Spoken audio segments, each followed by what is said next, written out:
Assalamualaikum warahmatullahi wabarakatuh. Halo mahasiswa-mahasiswi, kembali lagi dengan Bapak ya di mata kuliah perancangan pelatihan. Kali ini kita masuk ke pertemuan ke-6. Pertemuan ke-6 ini kita bakal membahas tentang material handling ya. Oke, selamat menyimak ya.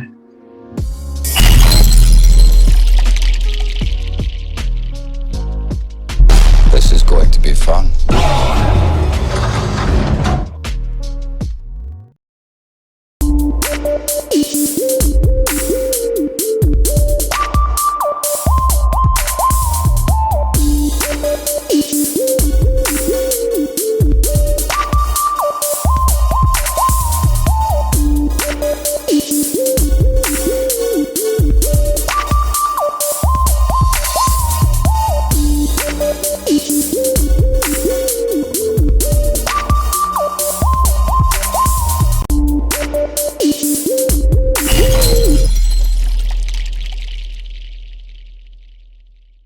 This is going to be fun.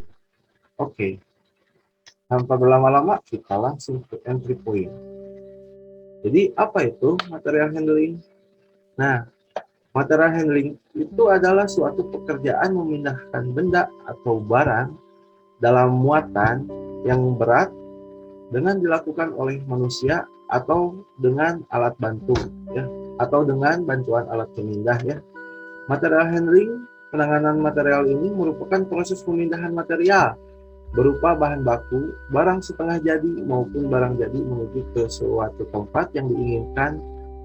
Pekerjaan memindah ini dilakukan dengan jarak yang tidak jauh, area yang terbatas, misalnya dalam area pabrik itu sendiri ya. Lalu ada keuntungan material handling ya.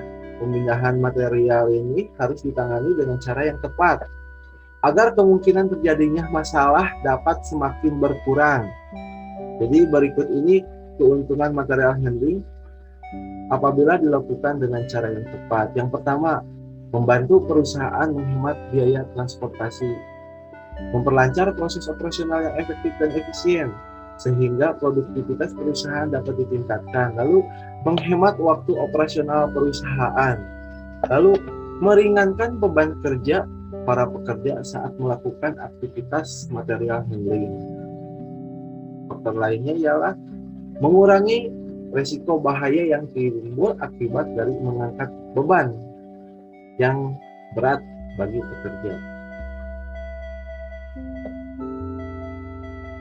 Nah, selain itu prinsip-prinsip material handling.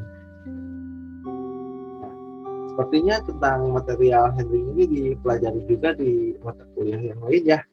Oke.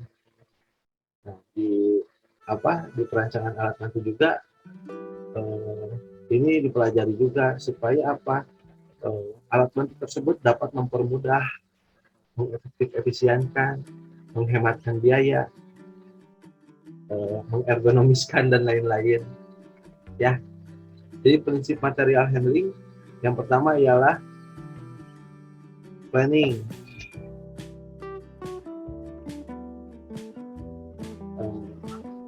Lalu standardization ya. Lalu yang ketiga work, yang keempat ergonomik, yang kelima ada unit load, lalu space utilization, lalu ada sistem, lalu ada automation, lalu ada environmental, ada life cycle cost. Nah, dari prinsip-prinsip ini ya. Jadi penanganan proses material handling harus dirancang dengan tepat dan dapat dievaluasi agar secara efektif dapat memperlancar proses operasi perusahaan.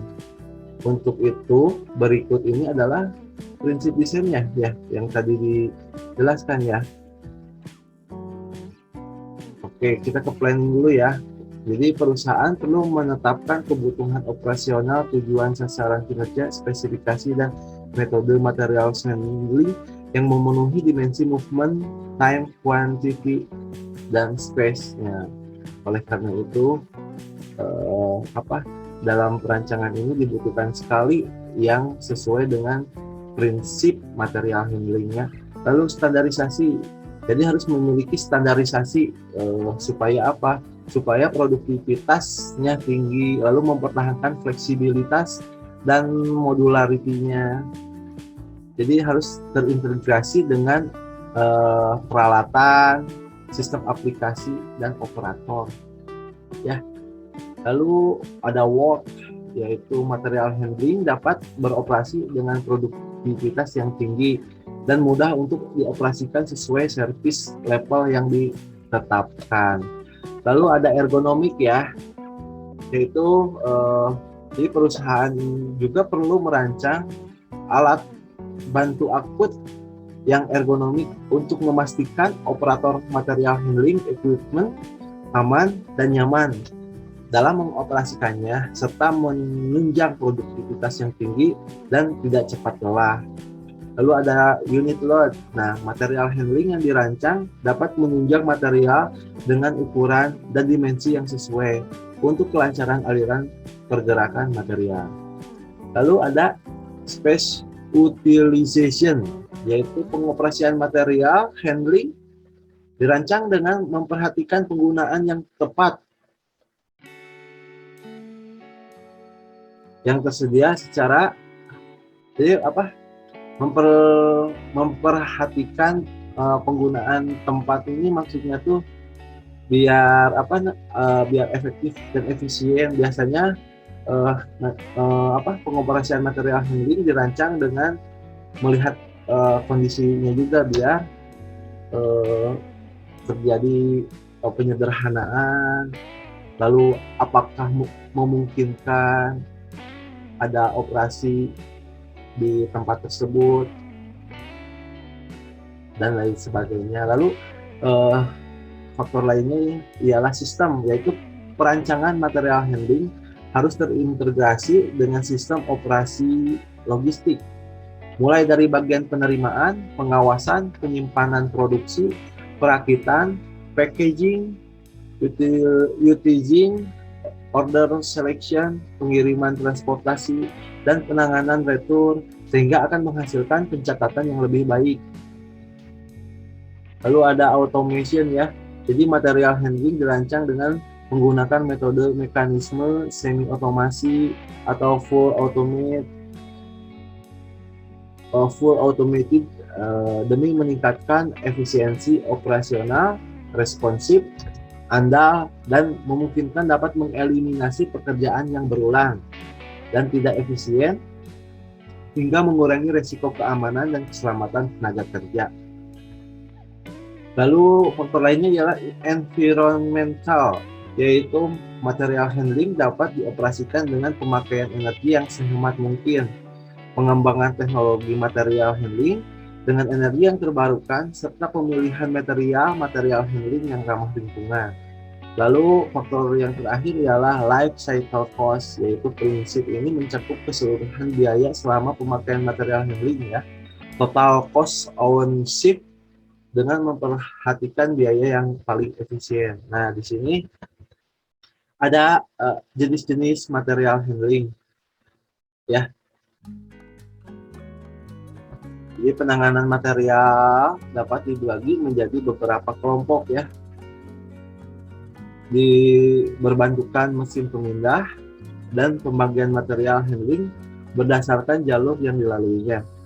Nah, kegiatan material handling dapat dilakukan dengan cara manual meliputi 5 aktivitas ringan yang dilakukan oleh manusia, yaitu mengangkat atau menurunkan, lifting atau lowering ya. Lalu mendorong atau menarik, push and pull, lalu memutar atau twisting, lalu membawa, carrying, lalu menahan, folding. Nah, proses material handling yang dibantu dengan mesin pemindah dapat diklarifikasikan menjadi 3, yaitu truk industri, lalu ada conveyor, lalu ada crane ya, dan hoist. Nah,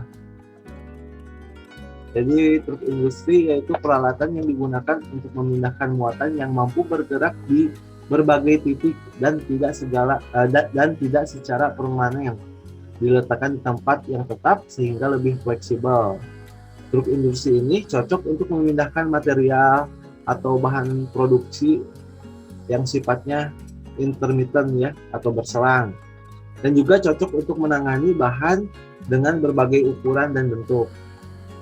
Adapun jenis-jenis truk industri yang digunakan diantaranya seperti truk ya, yang penggunaannya dengan didorong oleh tenaga manusia, tenaga listrik maupun tenaga mesin ya. Lalu ada conveyor, peralatan yang digunakan untuk memindahkan muatan maupun muatan secara kontinu. Conveyor biasanya digunakan untuk mengantarkan material atau bahan operasional, produksi yang terus-terusan atau produksi yang massal. Jenis conveyor yang sering digunakan di pabrik seperti conveyor roller, conveyor roda, dan conveyor shampoo. Lalu ada crane dan hoist atau derek dan kerekan, peralatan pemindahan barang yang sifatnya overhead atau permukaan. Crane dan hoist ya merupakan kombinasi dari mesin pemindah bahan dengan rangka pengangkat hoisting frame ya, yang bekerja bersama-sama untuk mengangkut dan memindahkan bahan baku atau barang ke tempat lain. Lalu berdasarkan jalur yang dilaluinya, material handling dapat diklasifikasikan menjadi dua kategori. Yang pertama, peralatan jalur tetap atau fixed path equipment, yaitu peralatan material handling yang bergerak di jalur tetap, contohnya conveyor, pengangkat monorail, dan peralatan peluncuran. Lalu peralatan jalur variable path equipment ya, yaitu peralatan material handling yang bergerak tanpa batasan dalam arah geraknya. Peralatan yang termasuk dalam kategori ini adalah seperti truk, forklift, crane, dan traktor. Penanganan material juga dapat dilakukan menggunakan alat bantu. Nah, alat bantu ini dapat digunakan bertujuan memindahkan muatan ke tujuannya ya, dalam jarak terbatas atau area pabrik atau industrinya, dan dalam rentang waktu yang sudah ditentukan. Harapannya, alat material handling dapat mengurangi keluhan dan mempermudah proses pekerjaan pada pekerja saat mengangkat barang. Dan cukup sekian, semoga bermanfaat ya. Jangan lupa untuk selalu dukung channel Canpek Channel. Selamat mengerjakan proyekannya ya. Jangan lupa batas tugas diperhatikan dan proyek perancangan alat bantunya dilakukan dan dilaksanakan. Jika ada pertanyaan, kita bisa bisa melakukan diskusi atau share di Zoom Meet ya, atau via WhatsApp group. Oke. Tugas-tugas dicek di Google Classroom ya, dan jangan lupa absen juga ya, dan yang penting jangan lupa like, comment, and subscribe di channel ini ya.